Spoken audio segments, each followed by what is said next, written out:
All right, part two of the toy number 5 video review. Again, feel free to check out my part 1 video, which was the unboxing. Again, this came from Australia, Titan Ross. Feel free to check out the Facebook page, Titanic Toys, if you want more information on this toy or interested in purchasing one. So since the last video, after it was unboxed, I was able to assemble it fairly easily. I'll just kind of walk through what was done. So the first thing I ended up doing was attaching the boom system, chest area. This whole piece slid into the track system. I didn't glue it beforehand because I was afraid I'd get halfway wiggling it in and then maybe it'd get stuck or something. But then afterward, I put a little bit of glue right down in here on both sides, and I think that held it pretty well. Then this stabilization rod, I made the mistake of putting glue on this side at the track system, and then it kind of got stuck and I almost wasn't able to reach it to the boom, but it is glued and pretty fixed. And I think that's a redundant stabilization. I don't plan on shaking this thing violently or doing anything more outside of this video. Then moving up, the laser had a little wooden peg into a hole, so you just put glue and that went on no problem. The shoulders, well, I guess the arms are magnet right here into the shoulder. That was easy. And then the shoulder themselves had a magnet. So the arm and shoulders, there's no gluing involved, just a magnet. Then the head is on a magnet, so that was easy just to attach. And then I glued the eyebrows. They both the bottom and top kind of tab in, so it was real easy to get them situated with a little bit of glue, and they were good to go.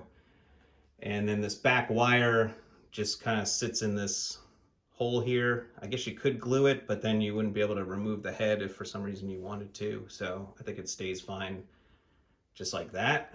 And that's pretty much the extent of the assembly. So I'm just going to get in close here and take a look at them. So I said in my other video, it's a one-off replica, so some of the proportions and dimensions are a little different than the original replica from the movie.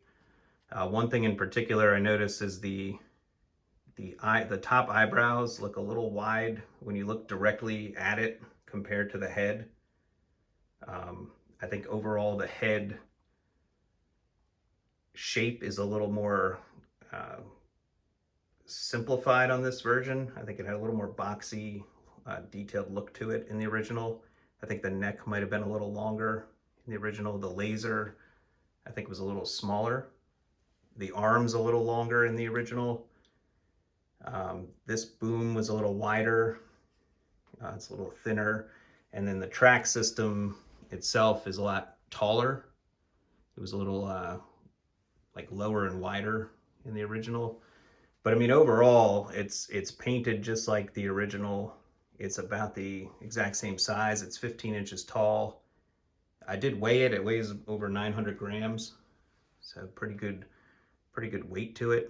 The track system at the base is about 6.5, 7 inches wide. So it's very big figure. The paint is like a silver slat, and there's I think some spearmint green mixed in, which every once in a while I catch a lighting where I see a little hint of the green, but most of the time it just looks like a nice sparkling, like really shiny kind of silver. The blue pops quite a bit. It contrasts a lot compared to the 1/6 scale model that I have, which I'll show off in a little bit with him. So that's him all assembled, and yeah, looks really nice. And I definitely recommend him to anyone who's maybe on the fence of spending the money. He's a worthwhile investment if you're any kind of fan of Short Circuit. I'll go over real quick the I kind of already did it. The articulation, so he has limited articulation, but so did the toy in the movie. So because of the magnet, the head can turn. Because of the dual magnet system at the arm can turn all the way around, and then you get also the inward rotation because of the magnet there, and then the elbows on a screw, so you get that motion. There's no hand or wrist articulation, and then the laser doesn't articulate. I think in the movie the only additional articulation, the treads obviously rolled, and I think each track was like separated. I know when he got kicked in the one scene, the one track moved up and the other side didn't. And then the other thing this comes with, it has a sound chip in it underneath there and a little button back here, and it can play a couple of the beeping noises that the toy made in the movie. I think there's 3 different sounds.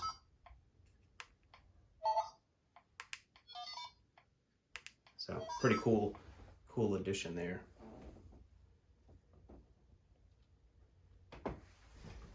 Yeah, so he's quite large. Looks really nice on the shelf. I'll just bring over my 1/6 scale model, just so you can see how large he is relative to him. This is about, I think, 11 inches tall, and you can see this is 1/6 scale model based on the movie number 5, and that's the toy 1:1 scale, I guess, of the toy from Short Circuit 2. I never showed this off. I actually had gotten, I did an unboxing video, but I never showed the final product. So I'd gotten a new replacement head, which had the glass eyes, which looks really nice. And then the updated Short Circuit 1 arms on this one. So he looks really nice. He's getting dwarfed now by this new edition, but still obviously very happy with the 1/6 scale as well.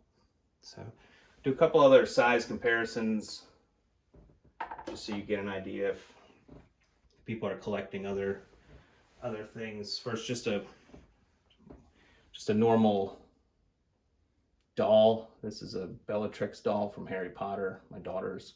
And you can just see, she's about 9 inches, probably 11 inches tall. And, he's quite a bit taller than that. Transformer collectors. Here's a Takara Tomy Masterpiece Skyfire, their latest MP57 Skyfire. He's about, I think, 13 inches tall. As you can see there, that he's quite a bit larger than him as well. A couple other mainline Transformer. Well, here's Masterpiece Optimus Prime MP44. He's probably about 9 inches. So again, the number 5 toy is just going to be pretty big with your collection. One other size comparison. I've done a couple of reviews of these quarter scale Ninja Turtles. So here's Raphael. They're about 16.5 inches tall or so. So finally something that's taller than this number 5 toy, but you can see he's quite large. He looks awesome on the shelf. He's an immediate presence when you walk in, and couldn't be happier with him. So as always, thanks for watching these videos. Thanks for subscribing to the channel. Thank you for commenting, and feel free to reach out if you have any questions, and I'll see you at the next video review. Thank you.